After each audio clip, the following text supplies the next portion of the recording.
नमस्कार दोस्तों, NDC classes में आपका स्वागत है।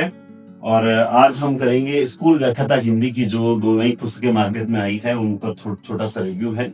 आइए आपको बताते हैं इसमें क्या खास है। तो इस बार जो राजस्थान लोक सेवा आयोग आरपीएससी द्वारा जो नवीनतम पाठ्यक्रम जारी किया गया उस पर आधारित की पुस्तकें हैं। हमने इसको दो भागों में प्रकाशित करवाया। इसका बहुत बड़ा एक फायदा है और इसके पीछे क्या दो रीजन है, हम दोनों पर बात करते हैं। सबसे पहले तो किताब अगर मान लो एक साथ करते हैं तो इतने बड़े सिलेबस के आधार पर किताब बहुत बड़ी हो जाती है, जिससे जब ओपन करते हैं किताब को खोलते हैं तो उसके बीच में से फटने के चांसेस रहते हैं। दूसरा सबसे बड़ा एक रीजन ये है कि कॉन्फिडेंस बहुत अच्छा बढ़ता है। कैसे बढ़ता है कॉन्फिडेंस? वो इस तरह से कि जब हम किताब देखते हैं, किताब पहली किताब का साइज बहुत छोटा है लेकिन आपको पता 70 के आसपास क्वेश्चन कवर करेगी। और दूसरी किताब जिसमें स्नातक पार्ट है वो भी हमने पूरा दिया है। इसमें से आपको बताएंगे अभी क्या क्या है इसमें खास। तो आइए सबसे पहले भाग फर्स्ट देखते हैं। भाग फर्स्ट में हिंदी व्याकरण, भारतीय काव्य शास्त्र, हिंदी साहित्य का इतिहास, इन तीनों को समावेशित किया गया है। भारतीय काव्य शास्त्र में आपको पता है इस बार काफी चेंजेस है। आइए इसके अंदर जाते हैं तो देखते हैं। पेजेस की क्वालिटी भी बहुत अच्छी है, वाइट पेज हैं और काफी अच्छी अवस्था में है। इस मतलब ऐसा नहीं है कि हमने बहुत ही रद्दी पेज लगा दिया, बिल्कुल ऐसा नहीं किया है। पेज बहुत सुंदर पेज दिए हैं ताकि पढ़ने में आसानी हो। फॉन्ट का साइज भी हमने जो है वो अच्छा रखा है जिससे आपको पढ़ने में काफी आसानी होगी। तो इसके जो सूची पे जाते हैं, विषय सूची पे, उच्च माध्यमिक स्तर में जैसे वर्ण व्यवस्था, जो व्याकरण का पोर्शन है, शब्द वर्गीकरण, संज्ञा, सर्वनाम, विशेषण, क्रिया, सब कुछ है। इस बार अव्यय नहीं लगा है, आपके सिर्फ क्रिया विशेषण लगा है। और इस बार आपको पता होगा कि आपकी गद्यांश पद्यांश भी नहीं है, तो उसकी जगह पे व्याकरण का पोर्शन काफी बड़ा दे दिया गया है। और उसके बाद में काव्य शास्त्र इसी के अंदर है और हिंदी साहित्य का इतिहास भी, जो आपके रचनाएं लगती है, जो नवीनतम पुरस्कार वगैरह सब कुछ इसमें आपको दिया गया है। तो सबसे पहले थोड़ा सा हिंदी व्याकरण के टॉपिक पे नजर डालते हैं। ये पहला टॉपिक है वर्ण व्यवस्था। नोट्स पैटर्न पर तैयार आधारित एक शानदार पुस्तक है जो आप बहुत आसानी से, मतलब बहुत अच्छे तरीके से रिवीजन कर सकते हैं, पढ़ सकते हैं, कॉन्सेप्ट क्लियर कर सकते हैं। अनावश्यक इसमें सामग्री नहीं लादी गई है जिससे हम पर बोझ हो कि एक टॉपिक ही पूरा करने में पूरा दिन लग जाए, ऐसा नहीं किया गया। थोड़ा सा एक दो टॉपिक पे और चर्चा करते हैं। सर एक टॉपिक बताया आपने, तो चलिए आइए दूसरे टॉपिक पे बात करते हैं। तत्सम तद्भव शब्द हैं तो बहुत अच्छे तरीके से जो महत्वपूर्ण है वो सूची दी गई है। एनसीईआरटी व्याकरण को तो विशेष रूप से फॉलो किया गया है। अरबी फारसी शब्द हैं उन पर भी हमने विशेष ध्यान दिया है।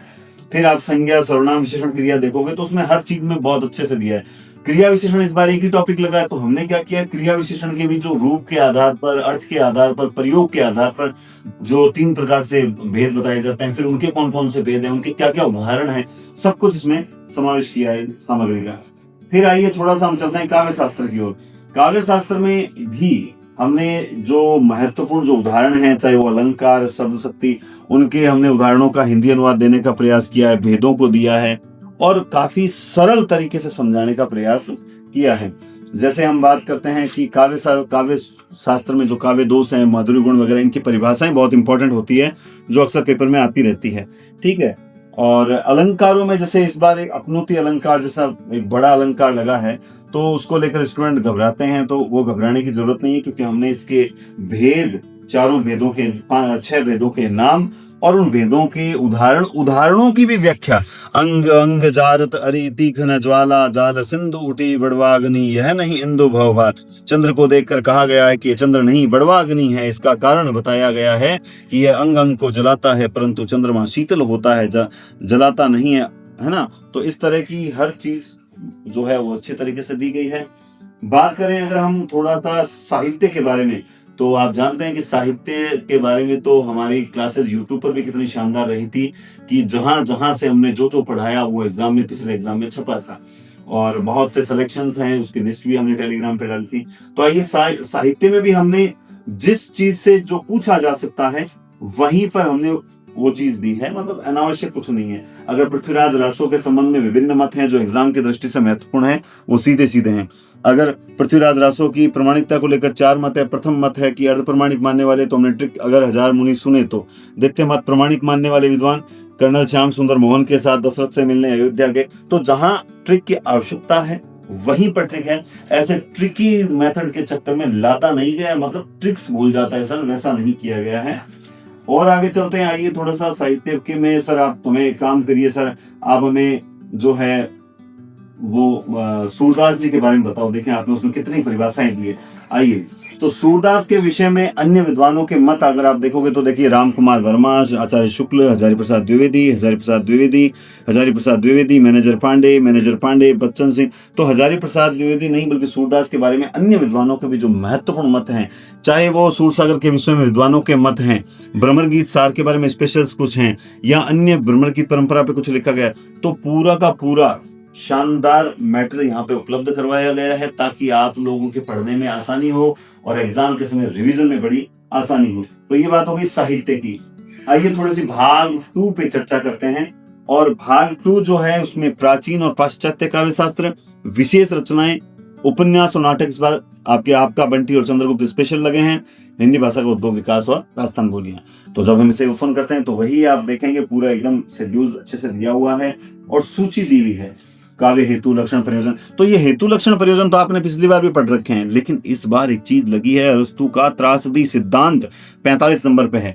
आइए सर, इसमें आपने क्या खास दिया है? देखिए, इसको हमने देवेंद्रनाथ टैगोर, निर्मला जैन जैसी जो अच्छी किताबें हैं वहां से हमने पढ़ के जो नोट्स बनाए थे पढ़ने के दौरान, तो हमने इन और भी जो अपने जो ऑथेंटिक किताबें हैं यूनिवर्सिटीज की, उन किताबों से पढ़ के, तो अरस्तु का त्रासदी सिद्धांत जो है, तो देखिए अरस्तु के काव्य के 3 भेद बताए जाते हैं, त्रासदी, कामादि, महाकाव्य। फिर नाटक के 2 भेद हैं, त्रासदी और कामदी। फिर त्रासदी का लक्ष्य, तो नोट्स पैटर्न पे हैं, अवधारणाएं बनेगी तो यहीं से बनेगी। त्रासदी किसी कार्य की अनुकृति नहीं, व्यक्ति की नहीं, त्रासदी का कार्य गंभीर हो सकता है ना। तो मतलब एक एक अवधारणा नोट्स पैटर्न पर पूरे अंग वगैरह पूरी चीज आपको समझाया गया है। यहाँ पर देखिए आप, अरस्तु के कथानक के 3 भेद हैं, शिल्प की दृष्टि से कथानक के 2 भेद। तो मतलब एक तो इस टॉपिक को बहुत ज्यादा बढ़ा दो ताकि स्टूडेंट को समझने में बड़ी दिक्कत आए, और एक इसे नोट्स पैटर्न पर तैयार कि हमें एक बार सर आप क्लास में हमें समझा दोगे, उसके बाद हम सिर्फ और सिर्फ इसी टॉपिक को बार बार रिवाइज करेंगे, बाहर जाएगा ही नहीं क्वेश्चन। आइए, लॉन्जाइनस का उदारवाद है ना, तो उदारवाद के बारे में तो आज तक क्या बताएं, पिछले कई एग्जामों में पढ़ लिया हमने, इससे बाहर क्वेश्चन जाता ही नहीं है। सर आप हमें एक काम कीजिए, सर आप हमें घनानंद के बारे में बताओ, आपने घनानंद के बारे में क्या दिया है? तो घनानंद 238 नंबर पेज पर देखते हैं। आइए सीधा 238 नंबर पेज पे, और आनंद तो आएगा ही आपको पढ़ने में, लेकिन क्या स्पेशल हमने मेहनत की है वो आपको बताते हैं। चलिए, तो ये है आपके 238। देखिए, घनानंद कवि प्रथम शतक प्रारंभिक 10 छंद।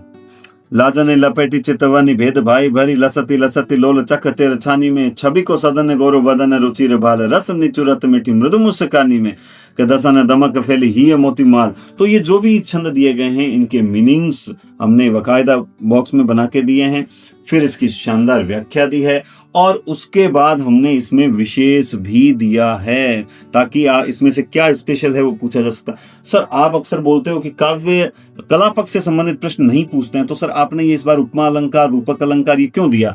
इसके पीछे रीजन बताते हैं, और इसके पीछे रीजन ये है, पीछे असिस्टेंट प्रोफेसर के जो पेपर्स हुए उनमें ये पूछा गया कि घनानंद के प्रश्न, या मान लो किसी भी कवि के, इस पद में निम्न में से कौन सी चीज नहीं है? उपमा अलंकार या श्रृंगार रस, एक दे दिया माधुर्य गुण, एक मान लो दे दिया कि व्यंजना सब शक्ति की। इन चारों में से कौन सा कला पक्ष से संबंधित जो पहलू है वो नहीं है? तो इसलिए हमें हर चीज बतानी यहाँ पड़ी। आगे और देख लीजिए, 5 नंबर में सेम वही सिस्टम रखा है, मीनिंग्स दिए हैं, व्याख्या दी है और विशेष भी दिए है, और विशेष में कवि ने अपनी आशा, स्थिति, नियतिवाद को दर्शाया, पूरी चीज जानकारी दी है। चलिए सर ये तो छोड़िए, सर आप हमें काम कीजिए, आप हमें बताइए जो है जायसी के बारे में बताइए। 118 नंबर पेज पर देखते हैं जायसी। क्या सर आपने केवल एक नहीं दिया? ये देखिए, जायसी ग्रंथावली नागमती वियोगखंड, तो ये देखिए, नागमती चतुरपथ हेरा पीयू जो गए पुनी किन्न फेरा। मीनिंग्स, प्रसंग, व्याख्या, विशेष। यानी जैसे आप लोग 11th 12th में पढ़ते थे ना, तो संजीव पासवान में कैसा होता था, मतलब पूरा एकदम डिटेल, उसके बाद कुछ शेष नहीं रहता था। ठीक वैसा ही कंटेंट, यानी एक एकेडमिक बच्चों की तरह आपको एक एक चीज की जानकारी दी है, ताकि आप लोग किताब के आधार पर भी अगर सेल्फ स्टडी करते हैं तो भी आपके लिए बहुत शानदार किताब साबित होगी। और मैं आपसे यही कहूंगा, आप किताब बकायदा खोल के देखें, मार्केट में जाके देखें। यहाँ से सेटिस्फाइड हैं तो आप ऑनलाइन बुक कर सकते हैं। और देखिए, इसके अलावा जो आपका बंटी और चंद्रगुप्त 2 जो रचनाएं लगी है इस बार 365 नंबर पे आई है, तो हमने इसमें क्या किया है, स्टूडेंट्स को भटकना न पड़े, तो आपका बंटी जो है उसमें पूरा जो उपन्यास है वो पूरा का पूरा दे दिया, ताकि आप लोग यहीं पढ़ें, यहीं अंडरलाइन करें, यहीं बार बार रिवीजन करें। तो इसलिए नहीं कि वो अलग से पढ़े, वो अलग से पढ़े, उसके लिए अलग सामग्री, पूरा जो पाश्चात्य काव्य शास्त्र विशेष रचनाएं संबंधी एक में ही अपलोड कर दिया, ताकि एक साधे सब सदे, सब साधे सब जाए। बहुत बहुत धन्यवाद। Take care. शुभ दिन।